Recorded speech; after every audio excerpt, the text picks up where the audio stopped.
jalan tuh adalah hal yang murah tapi kita bisa lakuin kapan aja dan di mana aja. Aku hampir nabrak. Aku mau nyuruh minggir cuma aku diklaksonin mulu. Padahal dia salah tapi tetep aja tetep dilakuin. Nggak mau pindah jalur. Oh, menurun banget udah. Loncat udah, bukannya turun drastis, loncat ini. Tapi paling sekarang mah 5 aja udah bagus itu per minggu sekarang wah.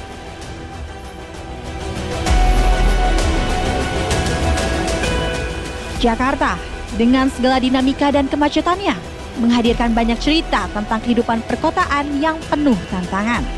Namun, di balik hiruk-pikuk kendaraan bermotor yang mendominasi jalanan, ada sebuah gerakan kecil yang berpengaruh mengayuh harapan bagi masa depan kota. Komunitas sepeda, mereka tak hanya menjadi bagian dari solusi transportasi kota, tetapi juga menjadi simbol perlawanan terhadap polusi udara dan kemacetan.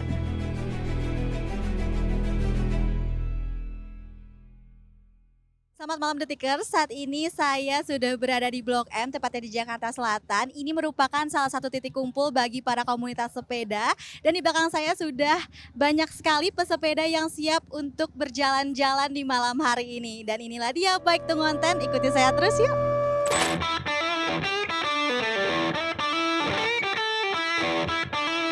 Dalam 5 tahun terakhir, komunitas sepeda di Jakarta mengalami peningkatan yang luar biasa.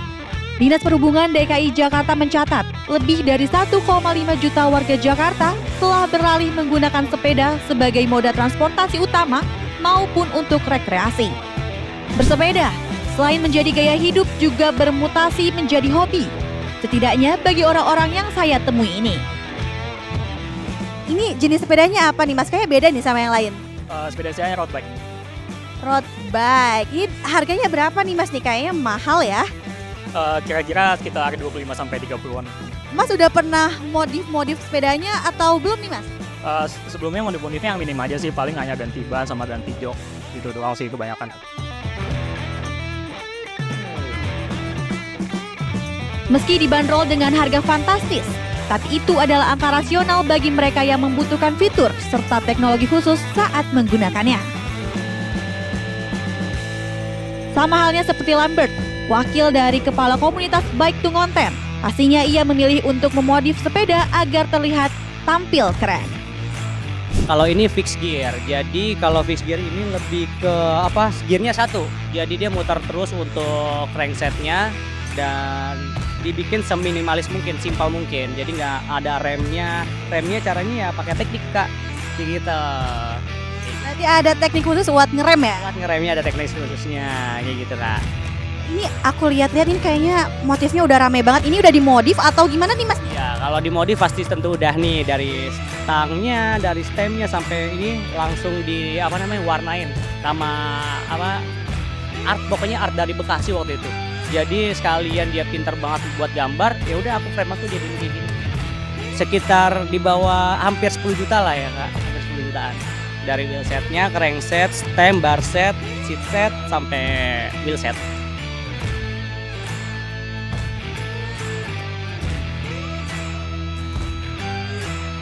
Walau dikenal dengan komunitas sepeda Sultan, tetapi di komunitas ini tidak memiliki ketentuan khusus untuk anggota menggunakan pakaian bersepeda. Hal ini diungkapkan oleh salah satu anggota dari komunitas tersebut. Kalau misalkan di hari Rabu-Rabu, kita biasanya lebih casual karena kita ngumpul bareng-bareng, terus abis itu kita bersepeda bareng-bareng dan biasanya tuh makan sama ngopi gitu. Jadi aku lebih nyaman untuk outfitnya yang casual aja. Kalau misalkan yang sporty banget itu lebih ke kalau pagi kita sepedaannya gitu.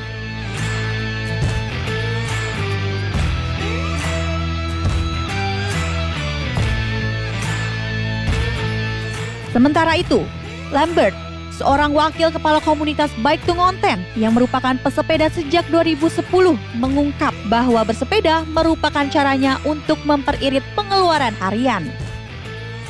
Justru malah olahraga yang lumayan murah ya, karena kita juga kan emang sepedaan itu buat irit juga ya. Misalkan contoh aku mau pergi ke mall, aku bisa pakai sepedaan. Kalau aku sendirian doang nggak usah bayar parkir, simpelnya gitu. Terus kalau mau masuk ke Indomaret juga nggak usah bayar.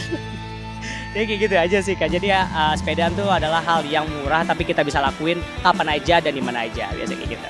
Sebelumnya aku kan kerja, jadi aku tuh back to work juga. Sempat dulu waktu pas sekolah aku back to school juga pakai sepeda, dan emang gak malu sih sebelumnya. Terus kalau sekarang udah bisa back to nongkrong juga.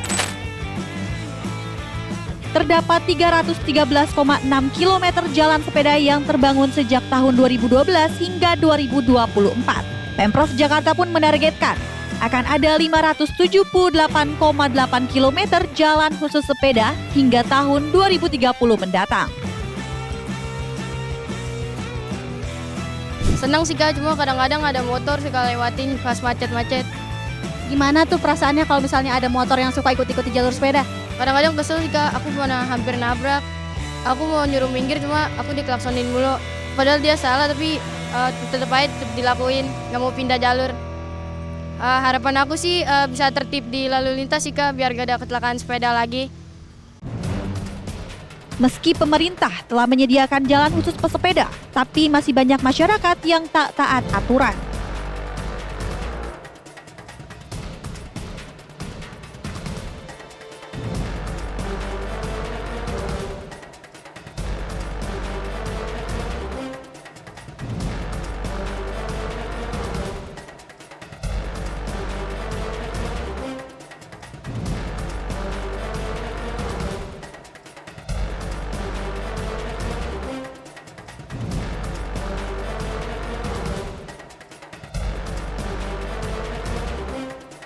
Saya pun mencari tahu sejauh mana perbedaan kondisi pasar rumput saat ini dengan dulu ketika menapaki zaman keemasan. Jauh menurun banget udah.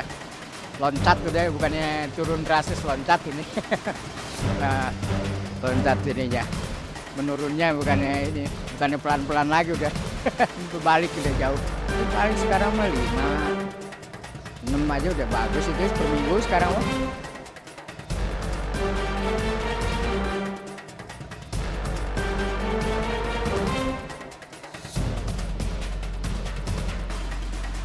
Dikutip dari Detik Finance, penjualan sepeda kian merosot karena pudarnya minat masyarakat terhadap aktivitas goes.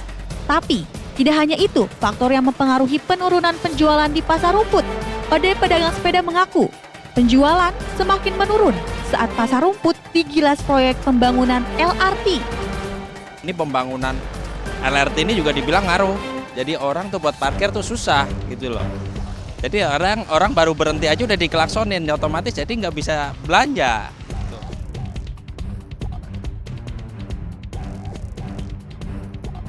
Untuk hari ini Bapak udah ngejual berapa sepeda nih Pak? Hari ini belum. belum. Hari mingguan lah mungkin. Sabtu Minggu lah masih ada 1-2 yang keluar. Ya. Kalau hari ini belum.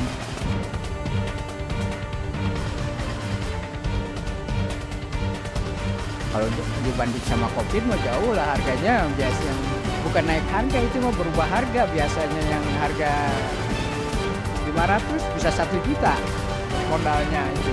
Itu penjualan kita bisa lebih ada di segitu. Pas lagi booming waktu itu memang harga berubah, juga penjualan juga mahal, jadi jatuhnya mahal. Untuk sekarang mah enggak, normal kembali udah. Surutnya pendapatan penjual sepeda pun tergambar. Tak kala Ode bercerita, ia masih bersyukur walaupun hanya bisa menjual 1 buah sepeda dalam 1 minggu. Meski harga sepeda saat ini masih tergolong normal, Ode masih bingung karena tetap tidak bisa berada pada penjualan sepeda saat Covid.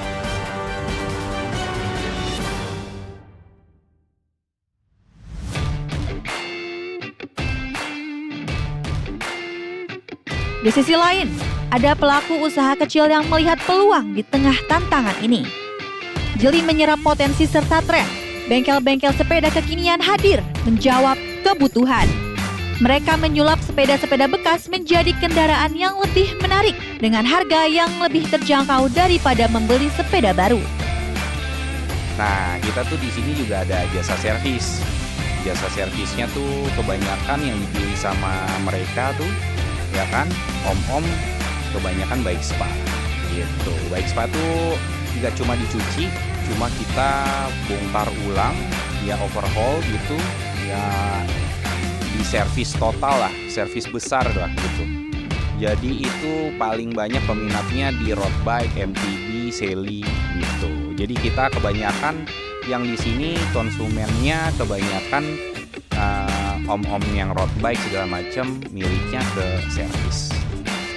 Kita juga ada jasa repaint segala macam sih.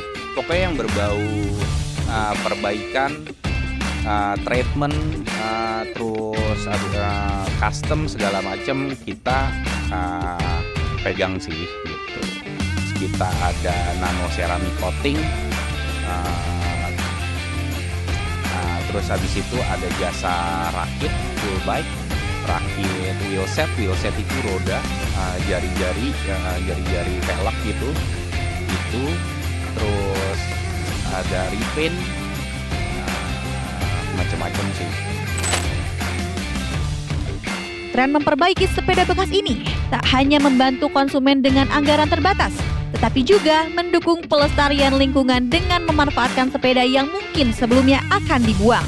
Dan upaya mendaur ulang sepeda-sepeda bekas ini menjadi langkah kecil yang berdampak besar bagi pengurangan sampah.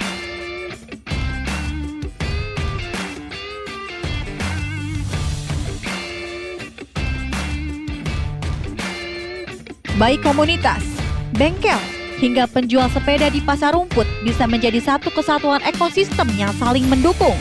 Pasar rumput akan kembali hijau dengan banyaknya pembeli. Komunitas akan semakin besar dengan banyaknya pengayuh. Dan bengkel akan lebih meriah dengan ide-ide segar modifikasi.